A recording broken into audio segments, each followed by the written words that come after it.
Regardez ces paralysmes des 5 secondes que je fais. Monsieur Patrick, je vous ai parlé du triangle de la mort ici, non? Regardez, s'il vous plaît. Paul Kagame dit, c'est son intérêt à lui, son combat à lui. C'est que les terres du Congo appartenaient au Rwanda. Bizimu également l'avait dit. Joseph Kabila, il vous a parlé aujourd'hui de la soudanisation qu'il est en train de voir venir. Il dit soudanisation. Soudanisation, vous connaissez, ça veut dire l'émiettement d'une partie du Congo. Bertrand Bisimwa, patron politique du M23, je précise, a dit ceci. Si le Congo ne veut pas de Baswahili, le Congo doit partir et laisser aux Baswahili leur terre.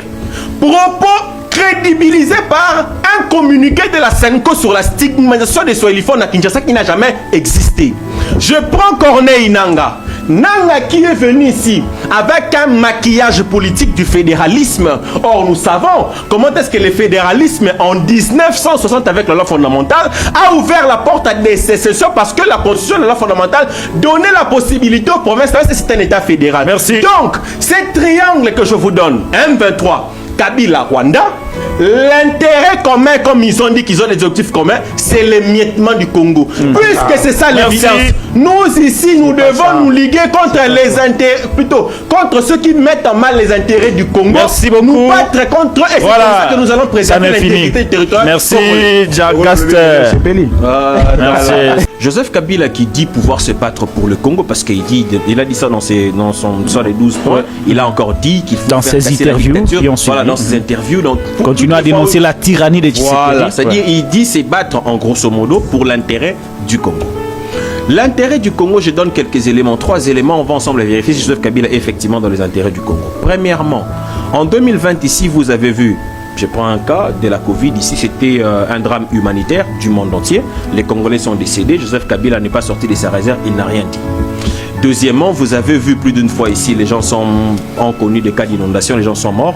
Même par compassion à ces peuples-là, pour qui il dit se battre, Joseph Kabila n'a rien dit. Troisièmement, vous avez vu des morts à Goma avec l'entrée de la FCM 23, plus de 10 000 selon les rapports répandus sur la place publique, plus de 10 000 personnes. Joseph Kabila n'est pas sorti de sa réserve. Quand est-ce que Joseph Kabila sort de sa réserve pour la première fois? Je voudrais que ce soit souligné. James Kabarebe est frappé par les trésors américains et la Ross Kanyoka, je crois un certain 23 février. Joseph Kabila sort le 26, 3 jours après, pour dire que le M23 était un mouvement ayant des aspirations légitimes. L'intérêt, c'est de maquiller un mouvement terroriste que lui-même a qualifié en novembre 2012, je précise. Ça ne s'arrête pas là.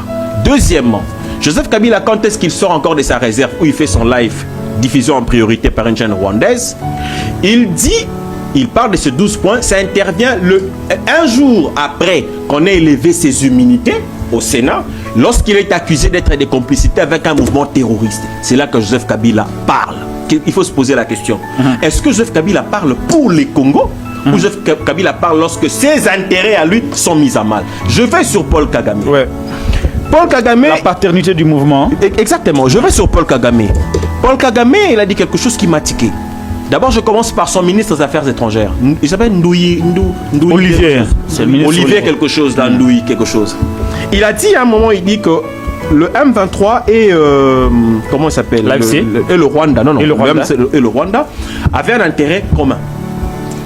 Barnabé Kikaya Bin Karoubi, le conseiller de Joseph Kabila, a dit que le mouvement Sauvons la RDC avait des intérêts communs avec le M23. Ça veut dire ceci, ça donne comme résultat.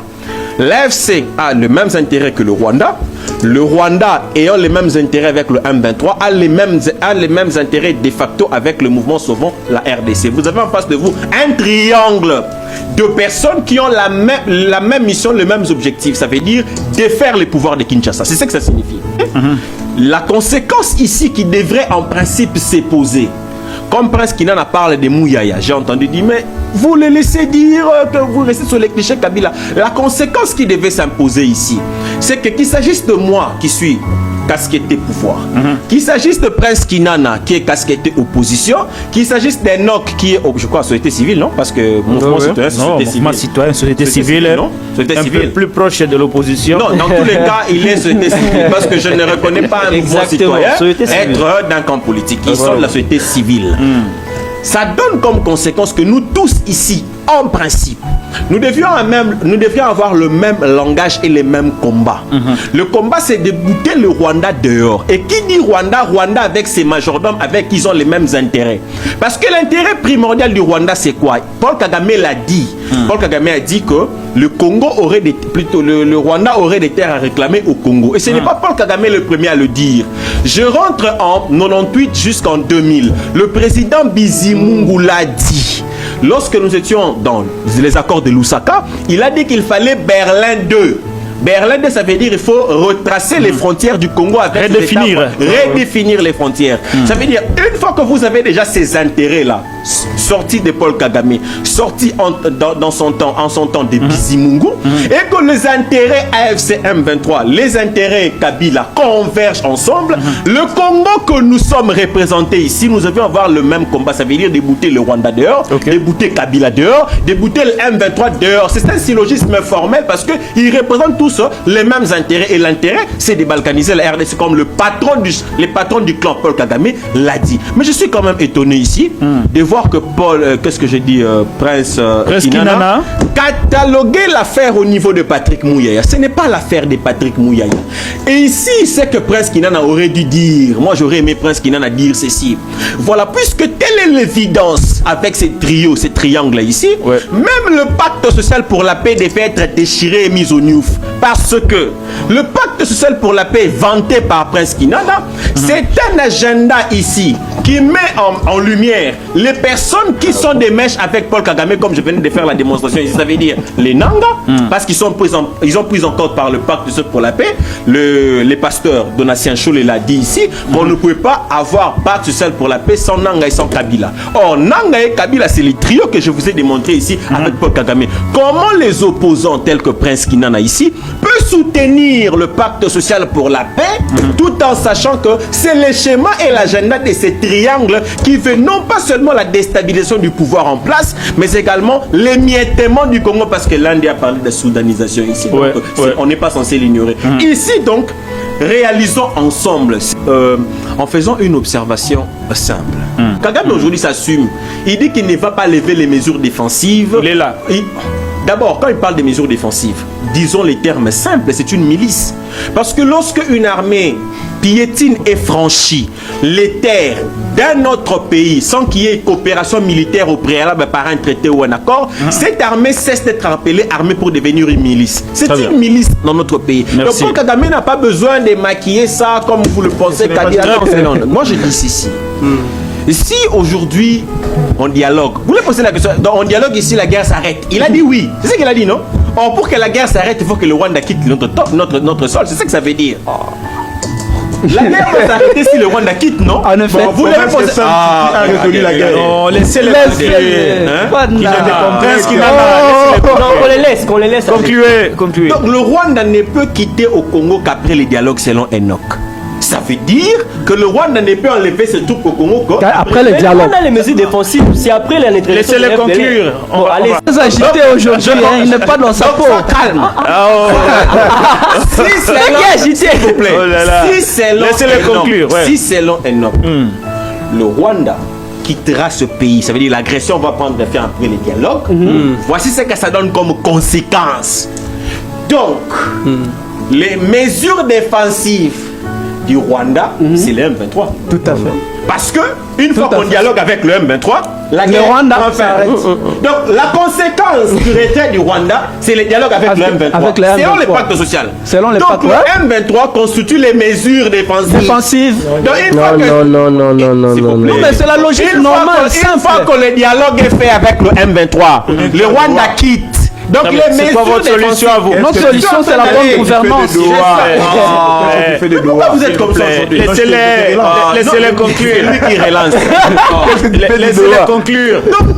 C'est un raccordement frauduleux. Maintenant, voilà ce qu'il faut faire, chers frères. Je l'ai toujours dit et je ne le dirai jamais assez. Moi, je ne m'oppose pas au dialogue comme dialogue. Je m'oppose au dialogue avec les terroristes, ça veut dire les poulains du Rwanda. Pourquoi je le dis? Les soldats rwandais. Parce que ça va faire du surplace. Sun City que vous évoquez, je l'ai appelé, je l'ai une fois dit, c'est un placebo politique. En psychologie, l'effet placebo, c'est quoi? On vous fait croire que vous êtes guéri, alors qu'en fait, la molécule qu'on vous donne ne touche pas la pathologie réelle. Mais on vous fait croire que vous êtes guéri. C'est ça, Sun City. En 2003, s'il vous plaît, on a eu Sun City. Le dialogue intercongolais qui a commencé de 2002 jusqu'en 2003 avec l'accord global et inclusif. Justement, une année après, en 2004, Jules Moutebouisi a pris Bukavu avec un abattoir et CNDP a vu le jour. Et c'était un cycle infernal. Et revenu en 2009. Pardon, c'est même pas 2009. Kundabattoir a occupé Massissi, Rutshuru, Mugunga, Sake, de 2007 à 2009. Ça veut dire quoi? Un cycle infernal de crise que Paul Kagame organise pour garder le Congo dans les statu quo. Il faut que ça s'arrête. Et comment ça va s'arrêter? C'est quoi votre solution? Je suis en train de terminer. Il faut que ça s'arrête. Et pour que ça s'arrête, il faut effectivement un dialogue si vous le voulez. Mais pas un dialogue format pacte social avec les terroristes. Non. Voici le dialogue que moi je veux.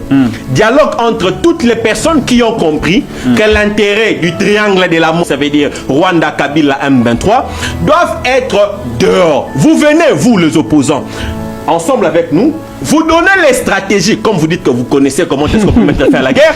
Vous nous dites ce que vous pensez. Ensemble, nous créons un camp. Nous nous battons contre Kabila, le Rwanda et les M23. C'est de cette manière que nous aurons la solution. Et se battre contre eux, ce ne serait pas seulement sur le fond d'une table. Non, ça veut dire vos idées à nous. On met avec vos expertises, comme vous en avez la matière. On donne à nos FRDC. Parce que moi, pour ma part... Pas pour les postes, hein? S'il vous plaît. Non, non, non, non, jamais. Non, arrêtez ça. Pardon, s'il te plaît. Je ne on doit quand même terminer la discussion. Ce n'est pas suffisant. S'il vous plaît. On doit terminer les Moi, Jagaste Djambako, je l'ai toujours dit. Je ne crois pas à une diplomatie sans la force des armes. Très bien. Ça veut dire, nous allons faire de la diplomatie.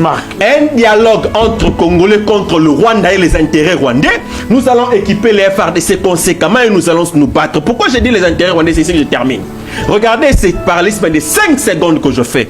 Monsieur Patrick, je vous ai parlé du triangle de la mort ici, non? Regardez, s'il vous plaît. Paul Kagame dit, c'est son intérêt à lui, son combat à lui. C'est que les terres du Congo appartenaient au Rwanda. Bizimu également l'avait dit. Joseph Kabila, il vous a parlé aujourd'hui de la soudanisation qu'il est en train de voir venir. Il dit soudanisation. Soudanisation, vous connaissez, ça veut dire l'émiettement d'une partie du Congo. Bertrand Bisimwa, patron politique du M23, je précise, a dit ceci. Si le Congo ne veut pas de Baswahili, le Congo doit partir et laisser aux Baswahili leur terre. Propos crédibilisé par un communiqué de la Senko sur la stigmatisation des Swahiliphones à Kinshasa qui n'a jamais existé. Je prends Corneille Nangaa. Nangaa qui est venu ici avec un maquillage politique du fédéralisme. Or, nous savons comment est-ce que le fédéralisme en 1960 avec la loi fondamentale a ouvert la porte à des sécessions parce que la constitution de la loi fondamentale donnait la possibilité aux provinces d'avoir des États fédéraux. Merci. Donc, ce triangle que je vous donne, M23, Kabila, Rwanda, l'intérêt commun, comme ils ont dit qu'ils ont des objectifs communs, c'est l'émiettement du Congo. Puisque c'est ça l'évidence.